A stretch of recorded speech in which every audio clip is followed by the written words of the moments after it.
Hello and welcome to Outlook from the BBC World Service. I'm Matthew Bannister. Between 1987 and 2006, 25,000 children were taken by the Lord's Resistance Army, a brutal guerrilla insurgency led by Joseph Kony. Since peace has been established, over 10,000 of these children have returned. Many come back traumatised by what they experienced in the bush and are haunted by bad dreams and depressive episodes. One of the ways the local community deals with this is to hold a ritual cleansing ceremony, which is said to purge the child of the bad deeds they committed while acting as a soldier for the LRA. Locals believe the spirits of those that have been killed plague the child until they are ritually cleansed. Our reporter Candida Beveridge went to the cleansing ceremony of a 17-year-old boy who's only recently returned from captivity. It's dawn and the mist is rising off the maize fields that surround this tiny remote village of Arusha in northern Uganda. Under the canopy of a large tree are the male elders, and among them is the diviner of today's events, village elder Veletino Luto. Next to him is Christopher Arwai from Kitgum Concerned Women's Association, who's made today's event possible because he's brought a goat and a chicken to the ceremony. And he's also going to be explaining what's going on in the ceremony. Sitting apart from the other men on a tree stump is 17-year-old former child soldier Thomas Ungwe. He's covered in ash, wearing a crown made out of reeds, holding a spear. And he looks very disturbed and anxious. For 3 days, no one's been allowed to come near him or to touch him.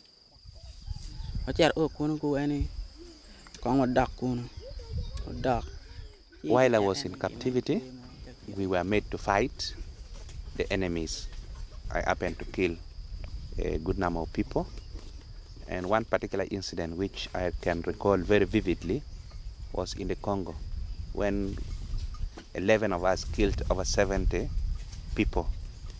Then afterwards, our commanders instructed us to go and cut their flesh so that we get blood from their corpses and then lick 3 times.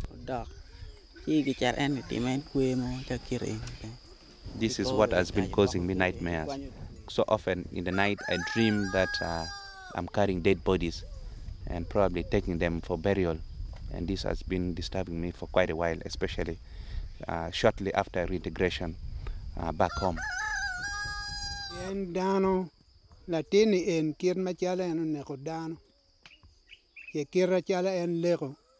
The diviner who is presiding over this ritual must have been somebody who also killed.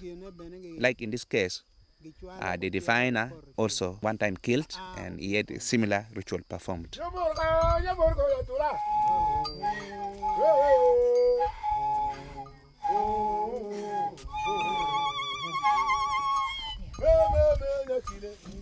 It is very important to perform this ritual so that he is cleansed of the bad spirits that seem to be disturbing him.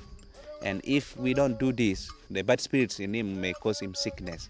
So what this ceremony is going to do is to remove the spirits and ensure that by the end of the ceremony, all the bad spirits goes with the sunset.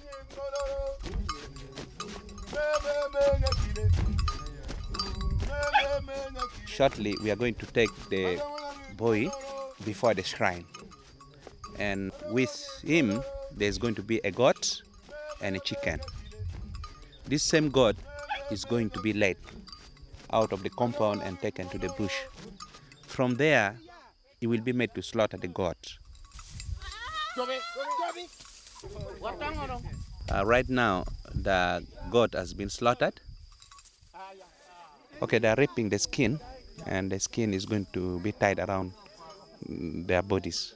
The significance of the skin is to give him courage so that he can face life, he can continue living well.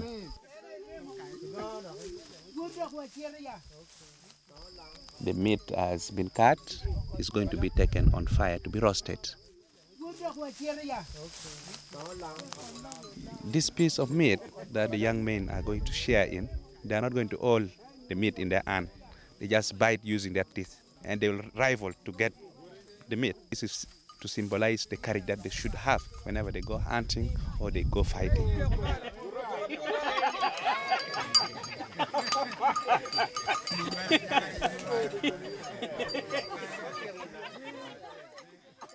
it is believed that the heat from the fire should be able to, literally melt the blood that is believed to be trapped in the boy's blood, the blood of the ones he killed, will melt and, evaporate. What What's just happening now? They were stepping on the fire which they used for roasting the goat.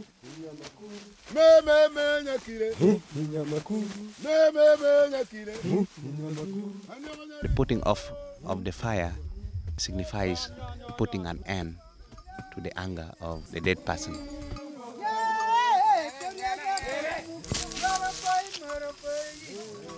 This part where the boy who is having the ritual performed on has got to go through the ant hill that is cut open so that termites can bite him.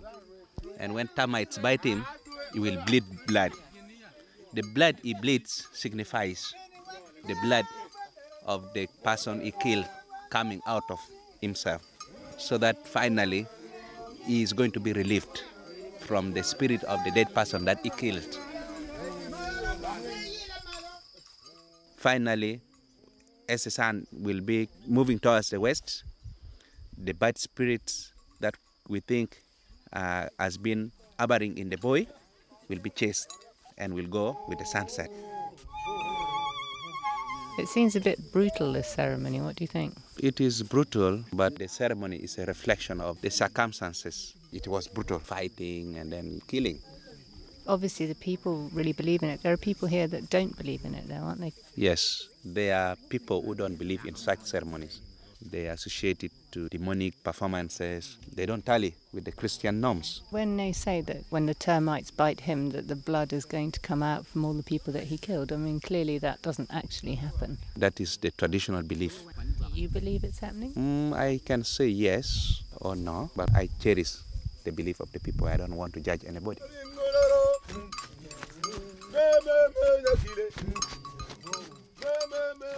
Christopher Arwai from Kishwa talking to Candida Beveridge. And Christopher tells us that Thomas Ongwe has shown a marked improvement in his psychological state since the day of the ritual and has stopped having nightmares.